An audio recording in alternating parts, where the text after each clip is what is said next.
Okay, so today we're going to make my all-time favorite street snack from Ghana, which is known as Bofrot. And to make this, I have my yeast, sugar, flour with nutmeg and salt, some butter, and this is water that I added 2 tablespoons of milk to. And this is the oil that I'm going to use to fry. I'll put all the ingredients in the description box so you can have the accurate measurements that I use. So let's make some Bofrots.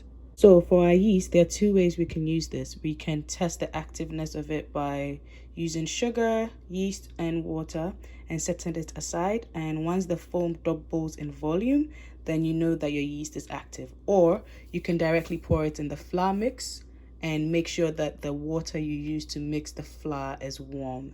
And that would also help with the activeness of the yeast. So you use your hand to mix the butter, flour, sugar, nutmeg, and salt. I use the water method, and as you can see, my yeast has doubled in volume with the air bubbles in there.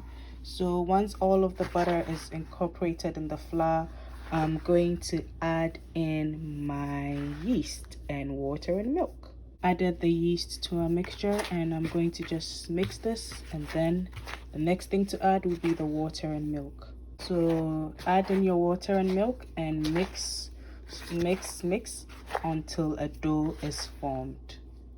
Next step, we are going to knead this until very soft and stretchy. So on a clean countertop, I added some flour and the dough, and I'm going to knead.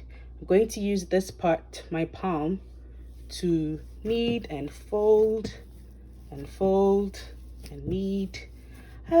This is the way I do it, but if you have any other method that will make it easier for you, no problem. This is usually the longest part of the Bofrot because you have to knead it for about 10 to 15 minutes. 10 or 15 minutes of kneading, you should have a smooth dough, something like this. So mine is not completely like 100% smooth, so I might have to knead it a little bit more. But if you have a bread maker or those mixers with the bread hooks, you should skip this step because it's a workout and just dump the dough in there and let it knead it for you. After you get your smooth dough, you cut the dough into pieces like this, and then we're going to fold and roll and make it into the nice little balls that you think like this. I fold the dough into it like this, then roll it, and I turn it to the side and sort of pinch it like this, then roll.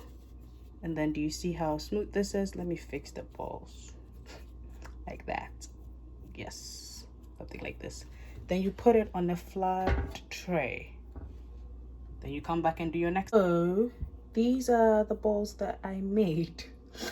And because the spaces in there, because they're going to rise and I don't want them sticking too close to each other, I'm going to cover this and put it in a warm place. My warmest place in my house is the oven, so I'm going to cover it and put it in the oven for 30 to 35 minutes until it doubles in size, well, to my preferred size. Then we'll fry.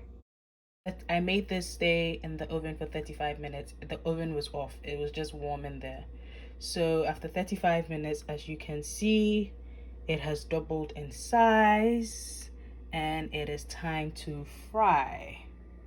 Pick it up from the bottom and drop it in the oil. So there you have it, and make sure your fire is on medium heat because you don't want the outer of the Bofrot to fry and the inside is still not ready yet. So just fry it on medium heat and leave it to brown and turn as and when.